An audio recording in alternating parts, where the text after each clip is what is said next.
मी म्हणेन की आपण स्वामीकडे स्वामी आपल्याला बोलवून घेतात किंवा ते आपल्याकडे स्वतः येतात यु नो. आणि त्या अगोदर स्वामी आणि आपला काहीही संबंध सुद्धा नसतो आयुष्यात. आणि अशाच एकीकाळी जेव्हा श्रावण क्वीनच्या जस्ट अगोदर आणि मी I was doing in art and everything आणि पुण्यात ना स्वामींचं खूप आहे म्हणजे मंदिरं वगैरे तुम्हाला चौकावर दिसतात खूप स्वामींची. तर मी असं बघत होते नवीन गोष्ट काहीतरी म्हणजे स्वामी अगोदर आय बिलीव्ड इन गॉड पण एक आयडल आपण म्हणतो ना तसं मला ते कनेक्ट होत नव्हतं. पॉझिटिव्हिटी आय बिलीव्ह पण स्वामींमुळे ती पॉझिटिव्ह शक्ती एक आयडलिझममध्ये आली जी आय बिलीव्ह एक ह्युमनाइज ॲव्हेटरमध्ये आली आणि सगळीकडे दिसत आहेत. आणि मी इतकंच म्हणाले मी पहिल्यांदा पुण्यात असं करू नये असं अजिबात करायचं नाही विदाऊट हेल्मेट घेऊन मी निघालेले आणि मी फक्त इतकं म्हणाले स्वामी की स्वामी तुम्ही इतके आहात सगळीकडे तुम्ही जर खरंच आहात तर या असं मी म्हणाले arrogantly in my heart.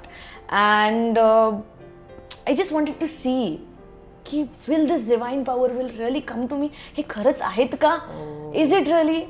And I am on highway okay and I say this thought आणि मागणं अशी ना अशी झुपकन बस येते आणि ती पुढे जाते आणि त्यावर स्वामींचा पिक्चर आहे. आणि हे एकदा नाही झालं कधीही माझ्या मनात द्वंद्व युद्ध चालू असतात किंवा माणूस यार होतं कधी कधी लो वाटतं कधी कधी काही छान होतं कधी कधी काही गोष्टींचा निर्णय पटकन घेता येत नाही. त्या क्षणाला कुठूनही कसेही स्वामी येतात. May be you'll see his photo may be you'll see him on car and what ever it is. आणि मला हाही एक्सपिरियन्स आला की आपण ना जास्तीत जास्त मग एका पॉईंटला स्वामींच्या लोकांना भेटायला लागतो अचानक.